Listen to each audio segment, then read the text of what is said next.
Disgusting. ఈ room ఏంటి, decoration ఏంటి? అప్పుడే ఈ ఫోటో ఇక్కడ పెట్టించాడా డాడీ? ఆ ఫోటో చూసినప్పుడల్లా నాకు మౌనిక గుర్తొస్తూ ఉంటుంది. ఈ కార్తిక్ గాడు ఒకడు వర్క్ గురించి ఫోన్ చేసినా ఎత్తుతలేడు. అందరికీ మెంటల్ ఎక్కినట్టుంది. అబ్బా, బావ రూమ్ ఎంత అందంగా ఉంది. ఇంత పెద్ద గది మొత్తం పూలతో అలంకరించారా. ఎంత మంచి సువాసన వస్తుందో. ఈ రూమ్లోనే ఉండబుద్దవుతోంది నాకు. బావకి పాలంటే ఇష్టమో లేదో. బావగారు, మీకు పాలు తాగే అలవాటు ఉందా? వాట్? మీరు పాలు తాగుతారా? ఏంటిదంతా?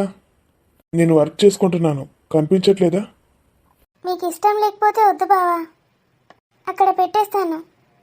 నేనేం మాట్లాడుతున్నానో నువ్వేం మాట్లాడుతున్నావు? అదే బావగారు, పాలు తాగనని చెప్తున్నారు కదా. మీకు పాలంటే ఇష్టం లేదని ఇప్పుడే అర్థమైంది బావా. నాకు పాలంటే ఇష్టం లేదని ఎవరు చెప్పారు నీకు? నేను చెప్పానా? మరి తీసుకో బావా.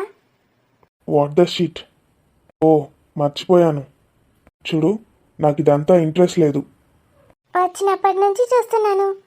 అదేంటి బావా, ఏం పట్టుకొని ఉన్నారు మీరు? ఏంటి? ల్యాప్టాప్ గురించి మాట్లాడుతున్నావా?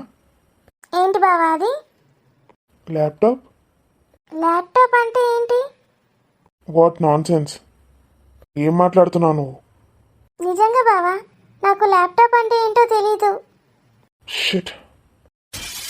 అయ్యో బావగారు, ముందు నువ్వు ఈ రూమ్లో నుంచి బయటికి వెళ్ళు. ఆ శారీ ఏంటి?